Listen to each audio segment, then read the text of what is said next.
Proverbs 3. My son, forget not my law, but let thine heart keep my commandments.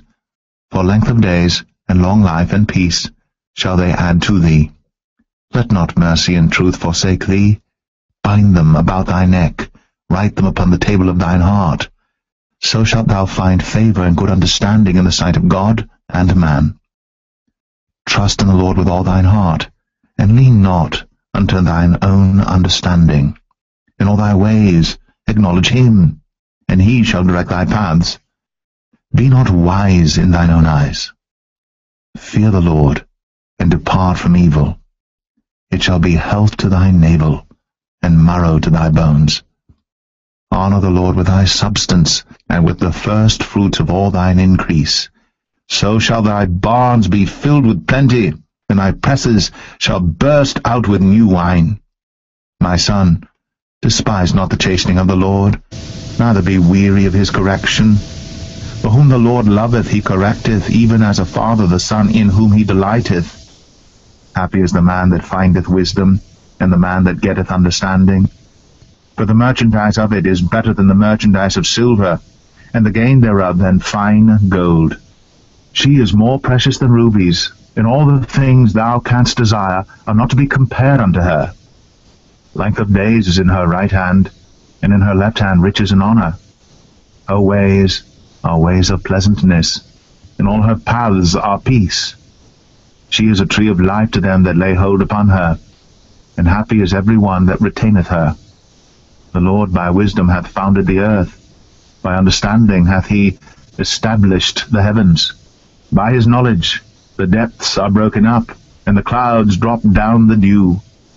My son, let not them depart from thine eyes.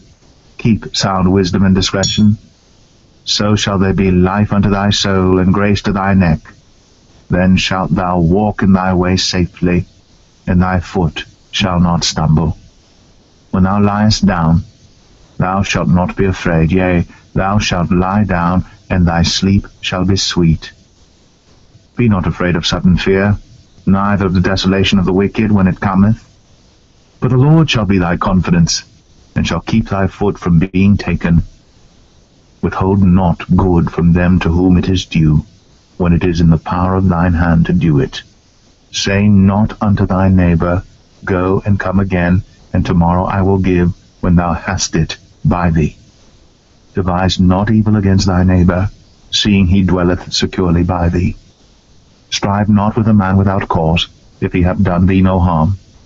Envy thou not the oppressor, and choose none of his ways. For the froward is abomination to the Lord, but his secret is with the righteous. The curse of the Lord is in the house of the wicked, but he blesseth the habitation of the just. Surely he scorneth the scorners, but he giveth grace unto the lowly. The wise shall inherit glory, but shame shall be the promotion of fools. Good evening. It is Thursday, September 11th, 2014, the 13th anniversary of a very tragic day. I'd like to start out the show with a minute, not a moment, a minute of silence for those that lost their lives, not only in the attacks on the World Trade Centers, but as well as the first responders, all the military men and women that fought the wars in the name of what happened that day. If you don't mind, just a minute. It's the least we could give.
Thank you. God bless you. I don't have a whole lot of news tonight. I'd like to start out with, we'll do suspicious observers. We'll get it out of the way. I got a few things that I'm going to go over that deals directly with freedom. And then I would like to speak about 9/11 itself and its after effects in this country and the loss of our freedoms as a result of what happened. So we'll start out with suspicious observers, and we will go from there. I've got two videos, one from suspicious observers and one from BPEarthWatch, all dealing, well, you know the drill with suspicious observers, but the one from BPEarthWatch is primarily dealing with the X-Flare that is, the CME as a result of the X-Flare that is hurling towards the Earth right now.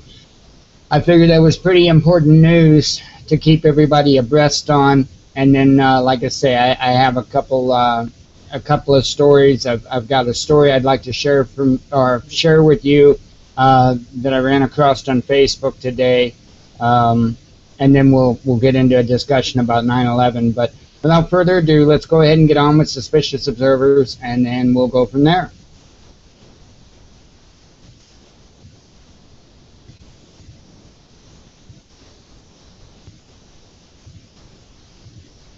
Good morning, folks. In case you missed last night's upload, we're going to take a look at the X-class solar flare that ripped out of the center of the Earth-facing disk. This is directly Earth-facing. The ejecta clearly is heading this way, another Earth-directed CME. The halo eruption, pretty plain to see. There's no doubt about the trajectory of the burst. Quick note, it's too faint to see here, but if you go check the images yourself, you'll see the sun-diving comet, yet again before the flare. NASA's Enlil spiral focuses on the blast and shows the direct impact to the yellow dot, which is Earth. Meanwhile, NOAA's Enlil spiral has both the X-Flare CME and the previous CME from the M4.5 flare.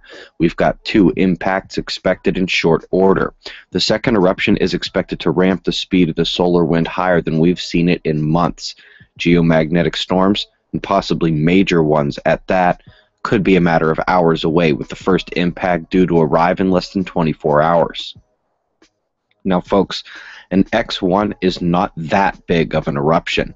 We've taken many of those and much larger, up to 10 times larger in the last 12 to 15 years. But it is the back-to-back nature of these CMEs that could be a bit more disruptive, and the fact that Earth's magnetosphere is weakening at a concerning rate. This impact will test Earth's magnetic shield like we haven't seen in a long time. If you'd asked me yesterday which sunspot was more likely to flare, I'd have said the South. The North lacked Delta-class complexity, but as we'll see here, Delta Schmelta, the entire grouping got into the mix as the triple negative umbras to the left worked in kind to surge around the positive core counterclockwise and then into the center, and boom. Southern sunspots remain in general decay this morning, but look at that Delta mixing hanging on at the backside. We also note a small group of new sunspots swinging in. Earth's shield is already experiencing instability before the CMEs arrive. Some higher density readings in orange are detected by the ACE satellite. It's the solar wind. This is accompanied by a level 1 radiation storm at Earth. Polar proton bombardment of a solar energetic particle surge due to the X-class flare. Sensitive metrics are shuddering as near-Earth space becomes destabilized with the plasma cloud on its way to Earth. Meanwhile, top weather story came out of Spain. A devastating amount of hail in a very short period of time caused some pretty bad flooding. This event was similar to the Arizona flooding event in that the amount that fell in such a short time is meteorologically baffling. Got 2 systems we're eyeing in the Atlantic. One of them could be a significant southeast threat if it gets organized.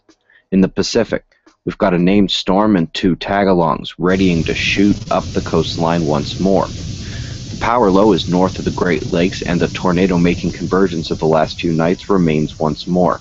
I'm highly skeptical of NOAA's watch zones this evening. Flash flooding is possible there, but should also be the yellow alert. Severe weather along the northern portions of the convergence, so please check your local forecast if you live anywhere along that line tonight.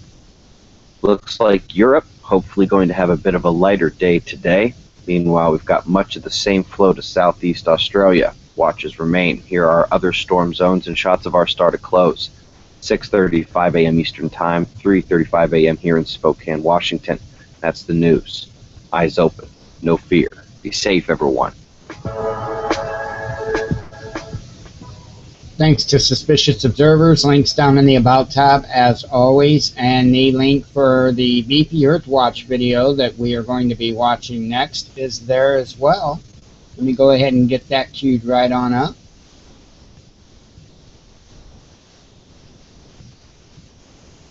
(911) 2014. We're going to look at 2 different CME models, guys. We've got powerful energy coming from the sun. You know, we've had 3 different events. And look at the picture of this on the left, guys. Look at the combination of those flares as it moves over Earth in both the top and bottom graphs. Of course, the sun's in the center, yellow, green. The green dot to the right is the Earth. Back to the left is stereo A and B satellites. That's what you're seeing represented on the graph. Earth, A and B. Green, red, and blue lines there. Now, just before midnight or around midnight tonight, UTC time, we're going to get the impact of the first event. And then about 18 hours later, we're going to see the second impact. And that's a combination of actually 2 different events if you'll see the chart move. Check this out, guys. We've watched this a long time. Very powerful, very large coronal mass ejection. That, again, with 3 events, you had an M4, an X1.6, and now we've had another strong M flare. I'll show you those on the SDO. But again, just take a look at that amount of energy covering this chart. Now, here, again, you can see close to midnight tonight, UTC time, they're expecting the arrival of the first event. Now, back out about 5 hours for the East Coast, guys, and what are you talking, 7 o'clock tonight? Again, plus or minus 7 hours on these charts. We've watched these before, watched them get strong. We saw the quakes come in, auroras, some that go slightly above Earth, some slightly lower. This one is a pretty good direct impact. You saw the X-Flare, it was a full halo. We'll take a look at that. Again, here's the 3 events from the 9th, the 10th, and now on the 11th. So you've got basically 3 days of spread out events. And look, X-class chance, 50%. M-class, 85%. Geomagnetic storm, yes. Radiation storm, yes. Again, you can see the dip between the flares as this proton chart. But look at the last one, guys. And this may be telling us the arrival of the first event. You got the peak on the 11th. As it was starting to die down on the electrons, we had another flare. Now, here in the top, it's density, the radial speed in red, and the temperature in the blue. But when we see this green line start to rise, that's going to indicate that plasma in the coronal mass ejections, guys. So we'll be watching that. Let's look at the events that we're talking about from the 9th. Notice the timestamp in the bottom left. Then on the 10th, an amazing flare. I hope all the satellites make it, but you see the energized proton electrons from that event. Now, this is not showing the new flare. It will be in by the afternoon. It takes them a few moments to get it, but I'll back it back to this X-Flare. We've seen a lot of them, but when they're directly Earth-facing like that, we're going to take the full brunt. Just spreads out like standing in front of a shotgun. It comes all the way around you guys. Again, energized particles. This is 2 days of events. Yesterday's X-Flare in the center, and today's flare up there in the left. Check that out. Off the left side of the sun, off the surface of the sun is when it actually hit its maximum peak. You see a small one, then that one on the left. So that's the last one. Again, it's not on the SOHO images, but these are Earth-facing. Now look at the top left. That's where we just got the M flare. See the size of those 2 holes, bottom and top? Those sunspots, guys. That tells us that the week's going to continue like this, but it says that he's talking about the full coronal mass ejection leaving the sun with the X.1 solar. It says, based on the video, the quick-moving plasma cloud is directed toward our planet. Low and high energy proton levels streaming past our planet are currently on the rise. Watches are now out for solar radiation storms to take place. This could affect such as high-altitude travel and Earth-orbiting satellites. Check this out. You see how calm it is before that, and then look at what it goes through again. Let's look at LASCO C3. All of these are Earth-facing images. Just a full burst at that point.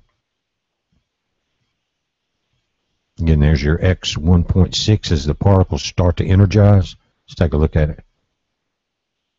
That is what we're dealing with, guys, and to realize the size of that, again, across the surface of the sun to scale 109 of our planets.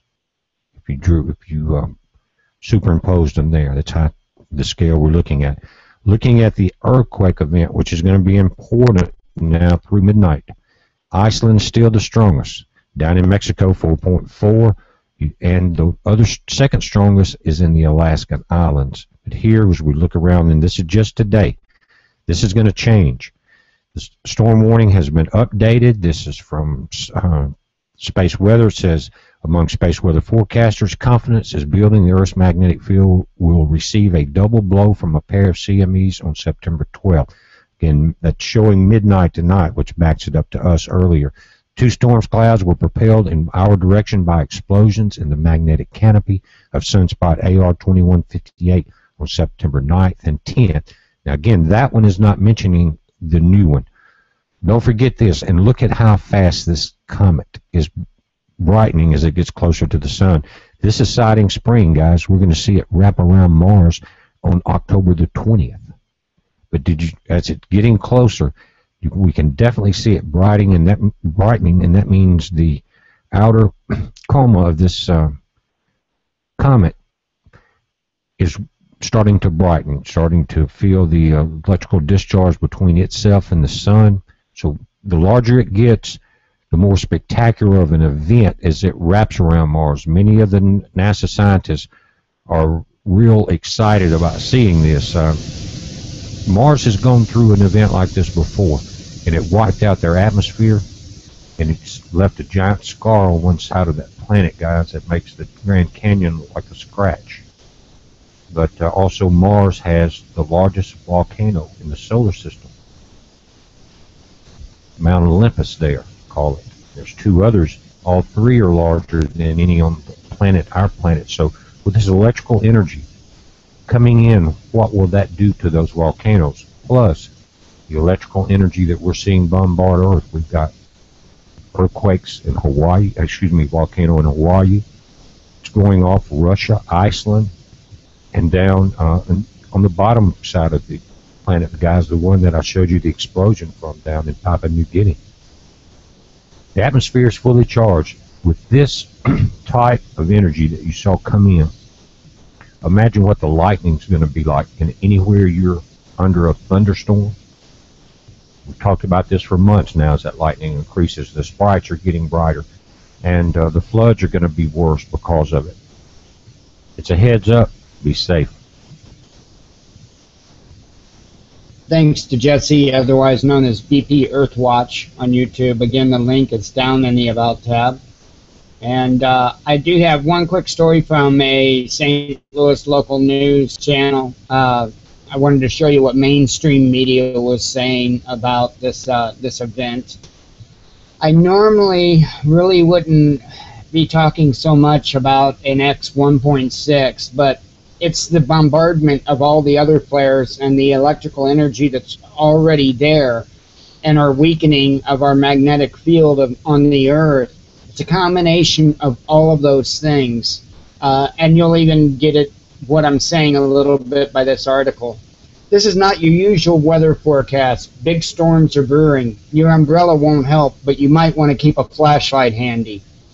These storms are coming from the sun. It's raining down a huge amount of radiation. We're safe, but it could affect power grids, radios, and satellites.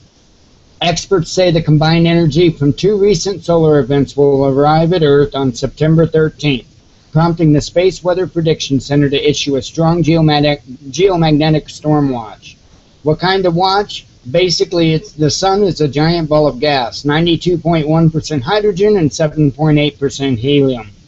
Every now and then it spits out a giant burst of radiation called a coronal mass ejection, or CME. CMEs are sometimes associated with solar flares, the most explosive events in the solar system. The sun has released two CMEs in the past 2 days, and both are linked to solar flares. NASA says the second flare is an X-1.6 class, putting it in the most intense category. The energy from those two CMEs is heading toward Earth.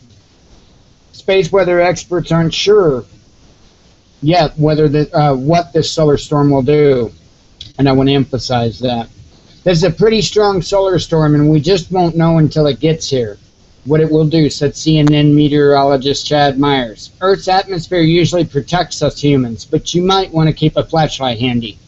Solar storms can knock out power, interfere with GPS and radio communications, including those on commercial airliners, and they can damage satellites.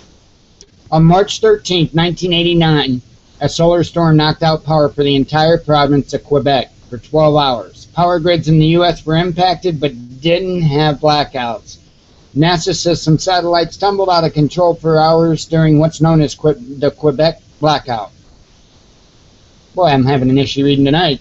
The Space Shuttle Discovery was in orbit at the time, and had a mysterious sensor problem that went away after the storm, NASA says. On the upside, solar storms also create beautiful aurora. Aurora watchers in the northern U.S. should be watching the skies on Thursday and Friday nights.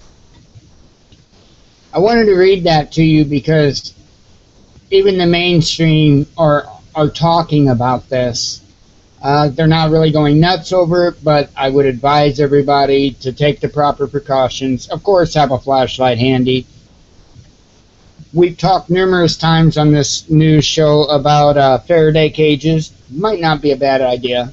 You know, it might not be a bad idea to protect some of your personal electronics. Just be prepared. Maybe go pick up some extra bread and milk, just like a snowstorm or something. I don't know. You know, just be ready. I mean, we could lose power. I don't think this is going to be what's called the kill shot or anything like that. I think it's far from that. But just be ready, you know. Have a flashlight handy, like they said. Maybe try and protect some of your personal electronics. We don't know. The Earth's magnetic shield is just weak right now. And with being bombarded with several different flares, one right after another, and, you know, it's already unstable to begin with from the solar activity, just it would be a good idea to be ready. So anyway, let me move on.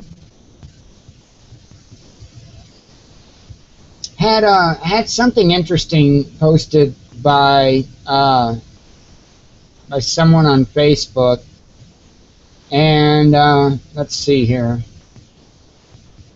I'm just going to read it to you. That way, I don't have to bring up my all my other good stuff. Anyway, he had posted, and his name's Brian. I'm not going to give out his last name. I'm not quite sure how to pronounce his last name, but he said, you know, you're on a cool path when NYPD detectives call you to say thank you on 9/11. I love my life right now. He just told me that they know that there's ISIS in New York and that they are not allowed to follow or apprehend them until they do something. In fact, they get in trouble for doing so. I'm not going to say the next word, but he says, F, I hate their BS system. I've got Border Patrol agents on the phone a few days ago telling me about apprehending scumbags all day, just to have the illegals of all nations get pushed right out right out the back courtroom door with a 30-day continuance. How did we come to this? How can they deny their system is effed?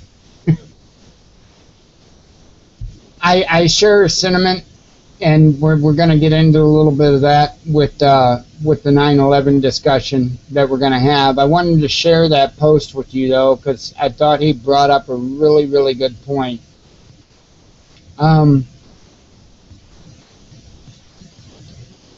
Guess where we will go next will be this news story. Sorry, I'm a little bit out of order with things tonight. September 11th, it always hits me really hard. It's not easy.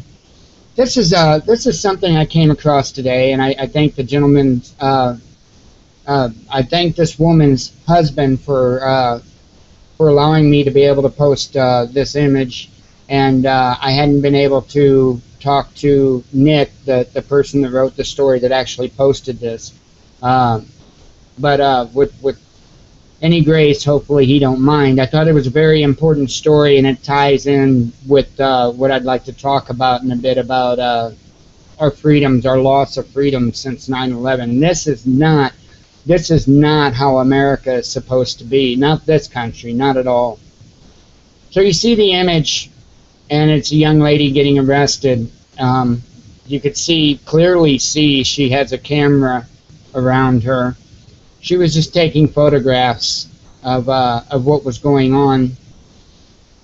Anyway, I'll read the story. I was arrested yesterday for the first time in my life. Not a pleasant experience, but perhaps an important one. And it's hard to know where to start. As you already know, about 200 people gathered at the intersection of I-70 and Hanley Road with the intention of causing a brief shutdown of the highway. They were met by about 50 police in riot gear, taking an aggressive posture. At 3:40, I approached the north side of the Hanley Road bridge over I-70 on my bicycle, intending to take some photographs of the protesting. I've been at a good many of these events, always staying entirely within the boundaries of the law. While I don't know the details of the Michael Brown shooting and therefore can take no principled position on that, there is plenty of other injustice about which we should protest. At the core, there is a strong, armed, and corrupt government in Ferguson and many other municipalities in this county, subsidizing their budgets by taking millions of dollars from poor people at gunpoint. This is unequivocally, here I go, immoral, and represents one of the core issues of our day. The poor population of this county has struggled under this burden for years, losing jobs and homes, being hauled from one municipal jail to another, and whatever the outcome of the Malcolm Brown situation, it has brought these issues forward. Because the bridge was closed, I returned to Florissant Road and came across to Hanley on University Place Drive, arriving at 3:57. After taking a few photos in the area, I saw others standing on a concrete wall which runs between the sidewalk and the Metrolink property. So I leaned my bicycle against the back of the wall, stood up there, and started taking photos. At 4:04, police suddenly began moving south on Hanley Road. The road was closed just north of University Place Drive. With a few exceptions, people were not in the street, but they just started arresting people. A woman from Ferguson was sitting next to me taking photographs with a nice SLR. They pushed her backwards off the wall, then grabbed her shirt as she fell, tearing the bottom of her shirt. She fell down the hill, and 2 cops grabbed her and put her in cuffs. After getting a photo of that at 4:05, I stepped off the back of the wall, with the intention of getting my bicycle and leaving, which is what they had asked people to do. A cop jumped the wall, knocked me to the ground, put his knee in my back, and cuffed me. Total time there, 7 minutes. I was never in the street, never approached the highway, and was never in the way of anybody. I was taking photos. That's all. I was put into a van, and seeing an older white man sitting in a seat by himself, proceeded to sit next to him. After we talked for a few minutes, I asked him his name. He was Reverend Larry Rice, of whom I've never been a fan of. Me neither. Across the aisle from us was Mike McMillan, president of the Urban League of St. Louis. It was McMillan's first arrest. I shared the first holding cell with Rick, McMillan, and several other gentlemen. The processing we went through upon arriving in Clayton was bewilderingly stupid. First, people were in zip-tie cuffs, some cuffed so loosely that they could remove their hands from the cuffs, while others cuffed painfully tight. Larry Rice and I were cuffed so tightly that our hands started to swell, but it took hours to get somebody to fix that. And the worst thing to me? No phone call. I was arrested shortly after 4. I knew my wife would be worried, especially since my bicycle accident earlier this year. Yet despite asking several times, I was not able to call and let her know where I was. When I was released at 11, they were just getting around to letting people make calls. And that from a system when you had to call collect, which doesn't work with prepaid cell phones or VoIP, which these days is just about everyone. And the ultimate irony? A good number of those arrested were not able to be released because they owed money for traffic tickets. One of the jail workers actually said, if you have warrants, start calling friends and family to raise bond money, because you can't get out until you pay it. Finally, an amusing technology rant. Instead of the old-fashioned ink pads, they now have fancy new electronic fingerprinting machines. At one point, somebody asked why it was taking so long to process us. Of course, they have to run every arrested person through a state database to make sure they aren't wanted for other crimes. With digital fingerprinting, this should be quick and easy, but not in St. Louis County. After taking your fingerprints, they print them out on a piece of paper and put that paper into a pneumatic tube which goes to an office elsewhere in the building. Somebody there scans the paper into another computer where they check it against the state database. And there's only one person doing that, so the process took hours. The discussion I had with many people I met last night leaves me with even less optimistic than I was about the resolution of many problems our community faces. With each protest and each new wave of arrests, there are more angry people, and the protests now include not only professional protesters like Zaki Baruti and Eric Vickers, but more mainstream leaders like Mike McMillan and Larry Rice. Those with whom I spoke with agreed the protest will continue until there is a substantive change. I know I said that wrong. Wow. I don't know how I have so much problem with an easy word. I can hardly see how that will happen anytime soon. I wanted to share that because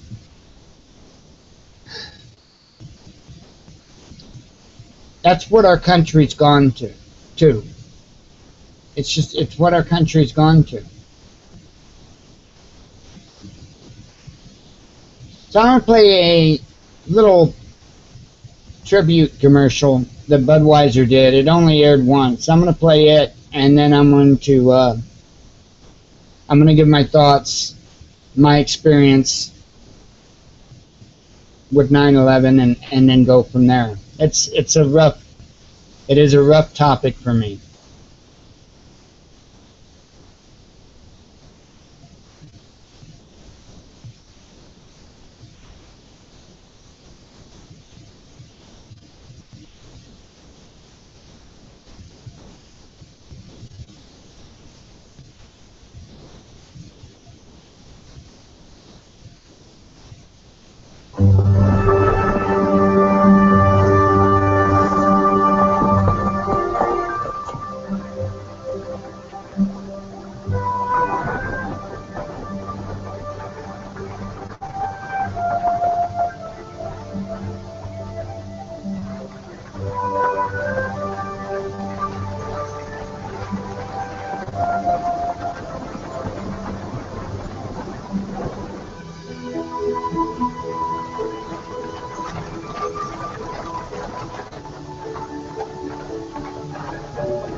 So a lot of people, when asked, they know where they were.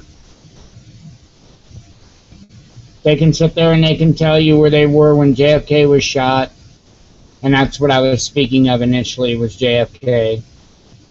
I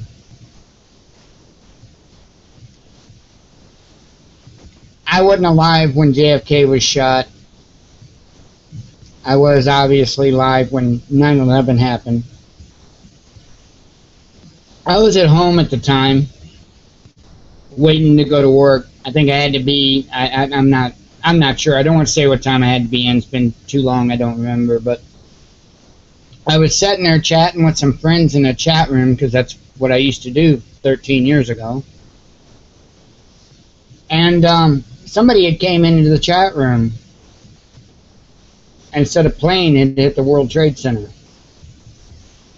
So I immediately went and looked. I believe it was CNN's website, and they had a live video link, and I clicked it and started watching the live link. Of course, it wasn't real long after that the second plane hit the second tower.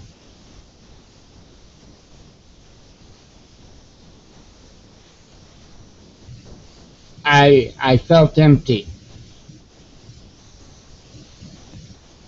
I really did. I had a real sorry heart going to work that day. So I got to work. I told my coworkers about what was going on, and we turned on the radio and we listened. We listened to the news. Sure enough, as you know, in a matter of time, both buildings fell. It was absolutely devastating.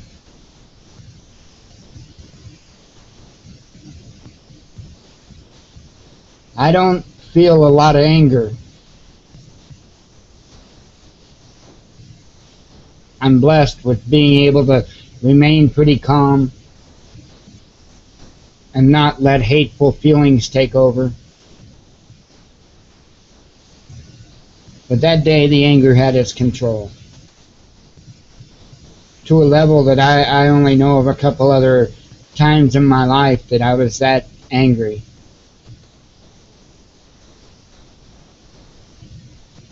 I immediately thought of all the innocent people. And I'm not into pointing fingers and blaming this person, blaming that person. I'm not into that. I didn't get all wrapped up and caught up in all the narrative that was going on. I mean, within 45 minutes, the government was already pointing fingers saying this person did it, this person did it. I knew then there was more to the story.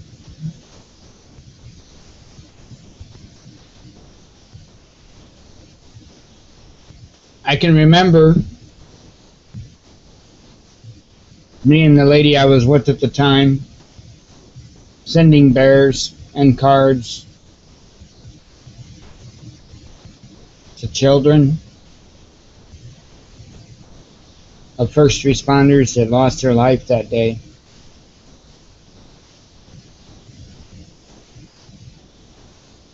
And I want nothing more to make those responsible accountable for what happened that day.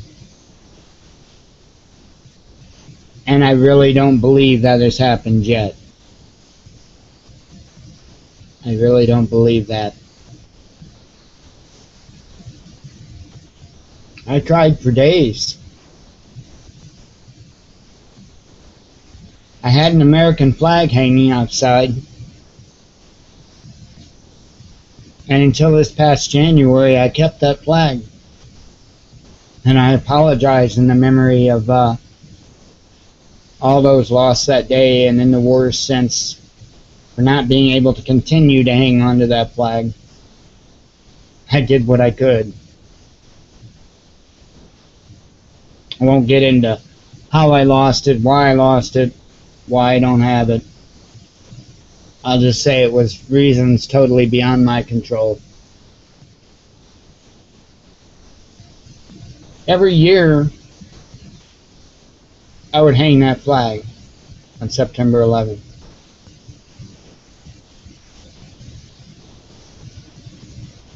And I would think about how I felt that day.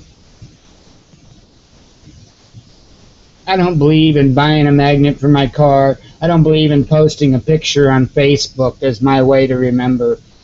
I believe in thought, in prayer, in something real. You know, I even posted a status in which I said I debated changing my profile picture to that of something 9/11-ish. After a few moments of thought, I decided against it. Why? Because although it marks a tragic time in this nation's history, it also marks a pivotal time that our freedoms were stripped away from us. Posting an image will not fix that. Only the citizens turning off the TV and waking up will. Your move. That is where we're at. That's the only way anything's going to change. Not by posting a picture. Not by buying a $3 magnet at the store and putting it on the back of our car. Standing up and change. Make it change. It's the only way. And I think it's pretty obvious that we're not going to get change easy. I can't believe how unified this country was after September 11th. I actually felt proud to be an American. I really did. Proud.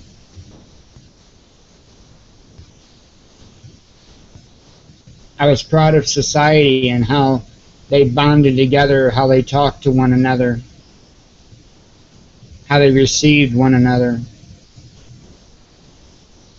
It's a pretty awesome thing. And just like with everything else, after a little bit of time, everybody fell apart. Except this time was different. This time, people just didn't fall apart. But it's like they looked, I'm not saying they looked, they were pushed to see their differences in one another. And they were pushed to form hatred in their hearts. Just because somebody else disagrees with something. Some of it's even things that people don't have any stake in, you know? And they use that. You see,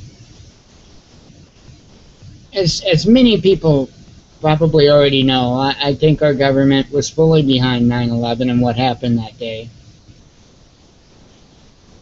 And I think they knew that the events of that day would allow people to be okay with things like the Patriot Act and all these other forms of quote-unquote security.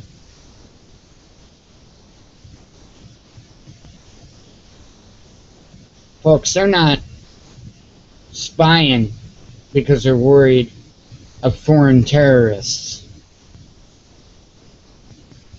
They're doing all this because they're worried about us.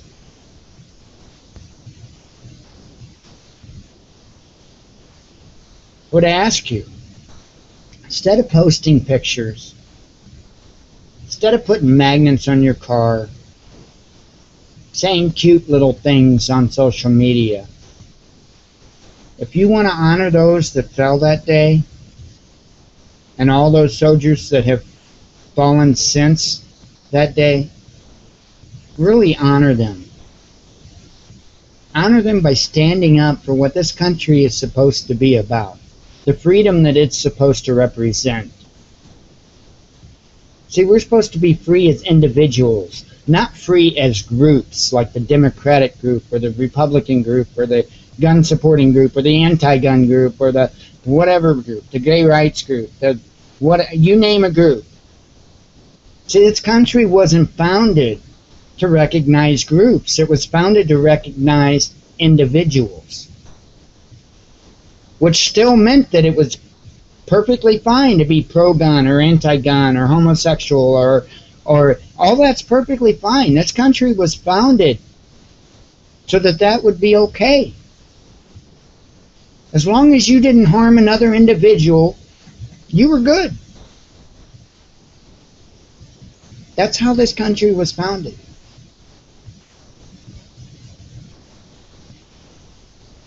And our government has turned us into a bunch of sheep. Rabid, mean, hateful sheep. And they did that because if they push that strong enough onto the people, and people will look out at what's going on and say, well, that's just out of control. We need help. We need safety.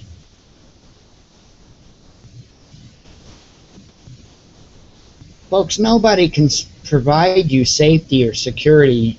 Only you can provide that for yourself, your family, your loved ones, your neighbors. The only thing anybody else can do is come to clean up the mess. Investigate who did it. But we have so fallen from what we were founded to be as a country.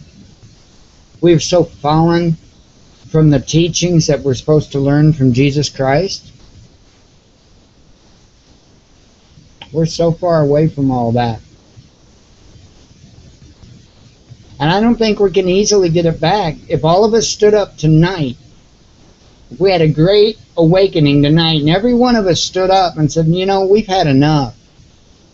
We're going to stop fighting each other. We're going to start fighting the government that's oppressing us, that's suppressing us, that's taking every bit of not just government rights, which they're not supposed to be anyway, there were limitations, but even our natural rights. That's a natural right to protect yourself. That's natural. That's not some decision from some government, from some hack in a suit and tie. When you came out of the womb and you took your first breath of air, you had that right to protect yourself. Even though you couldn't at that time. Hopefully you had parents that wanted to protect you. I guarantee somebody did. Even if it was a nurse or a doctor.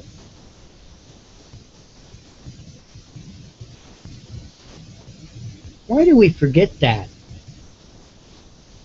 Why is it that the older somebody gets, the less we think we need to stand up for them and that they're on their own? Because that's really not the case. The last I checked, we're all on this ball of dirt together. All of us.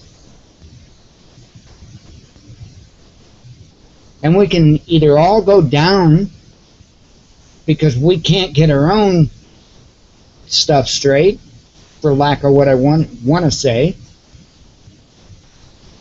or we can agree to disagree, because we all have opinions.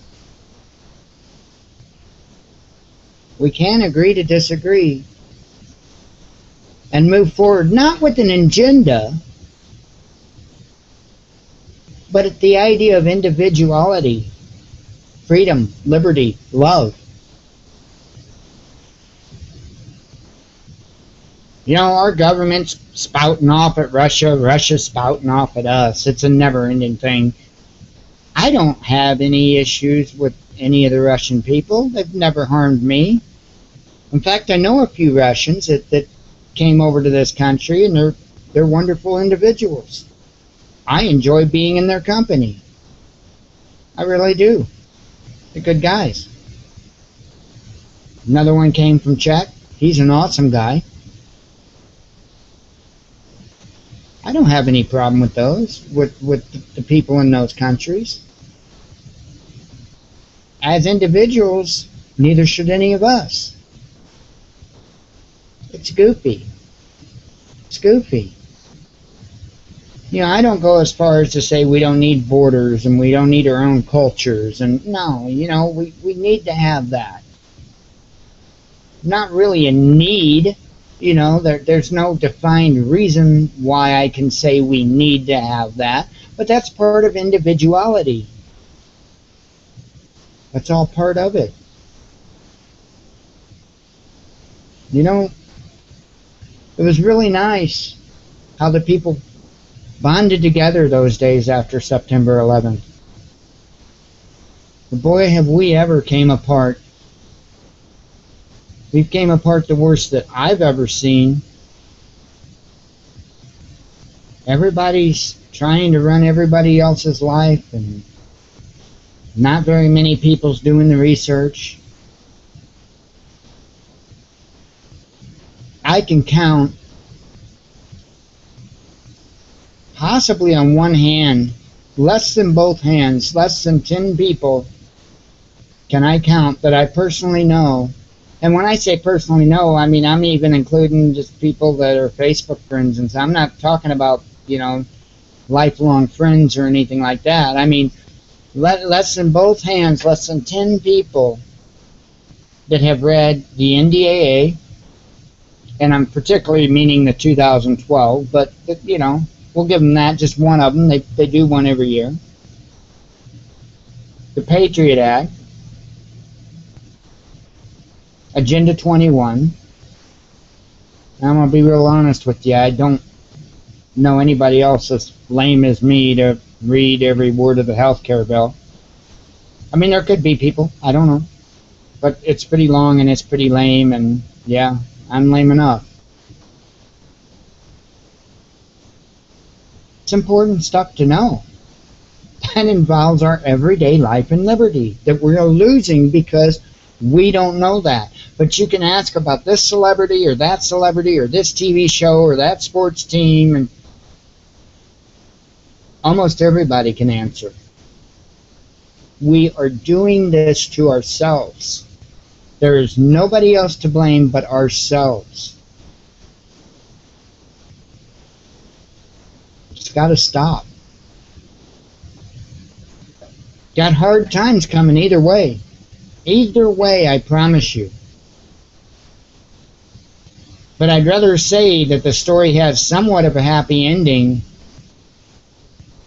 than say, well, society just had to give up because they couldn't rely on one another. Human beings.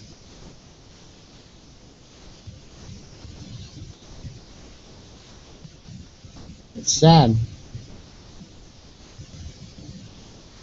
That's what I have for you. I really don't know what else to say. It's a solemn day. I do want to close with saying, if you love somebody, don't put it off. Grab them. Give them a hug. Tell them you love them. Show them you love them. Not just words. Show them. Because you never know what tomorrow could bring. I guarantee you there's nearly 3,000 people, or their families, I should say, that wish they could have one more hug or one more kiss. You just never know.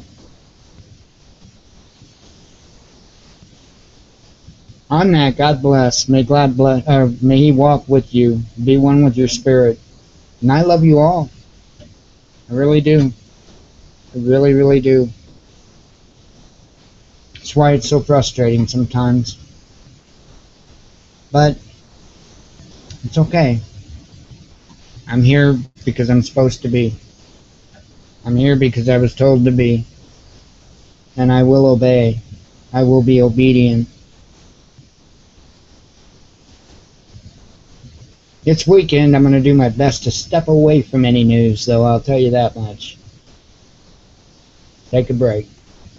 Like I should take on weekends. Anyway, you all have a good evening. I will be back tomorrow night with a show. And, show somebody you love them. You have a good night.